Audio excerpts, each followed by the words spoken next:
Certo. Vamos mergulhar direto nessa explicação e desmontar, de uma vez por todas, um mito biológico de mais de um século sobre algo que qualquer pessoa que já fez um exercício mais forte certamente sentiu na pele: o famoso ácido lático. Porque olha só, por décadas a fio, a ciência e a medicina esportiva ensinaram de forma categórica que aquela sensação implacável de queimação nos músculos exaustos era culpa do temido ácido lático. Certo, ele sempre foi pintado nos livros didáticos e nas academias como o grande vilão da história. Um resíduo tóxico que ia se acumulando porque as nossas células estavam desesperadas e privadas de oxigênio durante o esforço. Mas será que isso é verdade mesmo? Parte 1. O mito do ácido lático. Então, para entender tudo isso, a gente precisa voltar no tempo, lá para a década de 1920. Tudo começou com os experimentos do pesquisador Otto Meyerhof. Ele estudou músculos de sapos, mas com um detalhe crucial: esses músculos estavam severamente privados de oxigênio e sem nenhum fluxo sanguíneo natural. E foi exatamente aí que nasceu essa crença arcaica de que o lactato é só um lixo metabólico e o grande causador da fadiga. Mas a ciência contemporânea nos mostra uma mudança de paradigma gigantesca. Hoje, sabemos que o lactato é, na verdade, um combustível aeróbico premium. É uma virada de jogo total. E a prova de que essa ideia antiga de sufocamento celular caiu por terra é simplesmente incrível. Os dados mostram que mesmo durante exercícios muito vigorosos, os níveis de oxigênio dentro do músculo ficam ali entre 3 a 4 torr. E para colocar isso em perspectiva, essa pressão está muito acima do limite crítico das nossas mitocôndrias. Ou seja, a quebra da glicose, a glicólise, produz o lactato de forma totalmente aeróbica com bastante oxigênio disponível. É a resposta principal de energia do nosso corpo, e não um sinal de pânico por falta de ar. Parte 2. A teoria do shuttle de lactato. O que nos leva ao trabalho absolutamente revolucionário do pesquisador George A. Brooks. O ponto central da descoberta dele é que o lactato não fica simplesmente preso e esquecido na célula onde foi gerado, como se fosse um lixo biológico sem saída. Nada disso. Ele funciona como uma ponte biológica ultradinâmica. O lactato literalmente viaja livremente pelas membranas das células usando transportadores super especializados chamados monocarboxilatos. É como se fosse uma verdadeira microeconomia operando dentro do nosso corpo a todo vapor. Imagina o seguinte cenário: nós temos as chamadas células produtoras, que têm alta atividade na quebra do glicogênio e acabam criando o lactato. Em vez de descartar isso, elas despacham esse lactato direto para as células consumidoras, que têm uma alta capacidade oxidativa. O lactato entra lá e é queimado de forma limpa, direto naquela vasta rede de mitocôndrias. Sensacional, não é? E ao viajar constantemente entre esses tecidos, a forma biológica natural do lactato cumpre 3 propósitos fundamentais. Anota aí. Ele atua como uma fonte de energia principal, como um bloco de construção precursor para criar nova glicose e como uma poderosíssima molécula de sinalização.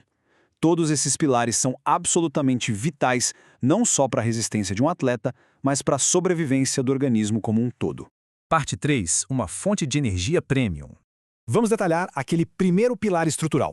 Sabe, as pesquisas mostram que cerca de 80% do lactato gerado durante o movimento é imediatamente consumido por oxidação. É literalmente energia instantânea, de altíssima octanagem. E tem um detalhe que é fantástico. Órgãos nobres e super essenciais, como o nosso coração batendo forte, os músculos em movimento e até mesmo o cérebro humano em atividade intensa, na verdade preferem queimar o lactato no lugar daquela glicose tradicional.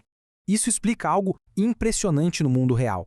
É por esse motivo específico que ciclistas de elite conseguem manter mais de 300 watts de potência nas pernas por horas a fio durante grandes provas de resistência e sem desabar. O corpo de um atleta de ponta desenvolveu uma capacidade extrema de produzir e logo em seguida limpar esse lactato aerobicamente, usando-o como combustível contínuo. Por outro lado, se a gente analisar jovens saudáveis mais destreinados, eles esbarram no limite perto dos 125 watts, justamente porque o corpo deles ainda não adaptou essa incrível maquinaria celular. Mas, além de ser essa super lenha na fogueira para gerar potência muscular, as funções secundárias do lactato deixam qualquer um de queixo caído. Ele viaja lá para o fígado, servindo como um bloco de construção para fabricar moléculas de glicose fresquinhas, e também trabalha como uma espécie de lactormônio. O que isso quer dizer na prática? Significa que ele literalmente dá o comando metabólico para que as células comecem a construir um número maior de mitocôndrias. Ele simplesmente ensina o corpo a ficar mais forte. Parte 4. Abastecendo o cérebro humano. Agora vamos para a parte mais surpreendente de toda essa história. Como o lactato sustenta o órgão mais complexo do corpo, o cérebro. Veja bem, em momentos de repouso absoluto, a glicose realmente é o suprimento primário da nossa mente. No entanto, o cenário muda drasticamente. Durante treinos muito pesados ou logo após um trauma físico severo, o cérebro passa a confiar ativamente nesse shuttle de lactato entre as células neurais para conseguir se manter funcionando, evitando a morte celular e garantindo uma recuperação rápida. E para colocar isso em números, pense nisso. Em pacientes em coma profundo por um trauma crânioencefálico grave, de 70% a 80% de toda a glicose circulante no sangue deles é gerada a partir da reciclagem do lactato. É uma prova monumental do poder de cura biológica do organismo, utilizando exatamente uma substância que, até pouco tempo atrás, era condenada como lixo celular. E olha só como o processo todo se conecta perfeitamente, como um efeito dominó. Quando a gente faz um exercício de alta intensidade, a produção de lactato aumenta. Ele entra rapidinho na corrente sanguínea, alcança a nossa massa encefálica e, lá dentro, estimula intensamente a liberação de uma proteína absolutamente crucial, chamada fator neurotrófico derivado do cérebro, ou BDNF. E o resultado direto de tudo isso? Melhorias fantásticas na memória de longo prazo e uma baita ajuda na prevenção de doenças mentais. Um treino puxado literalmente turbina o cérebro.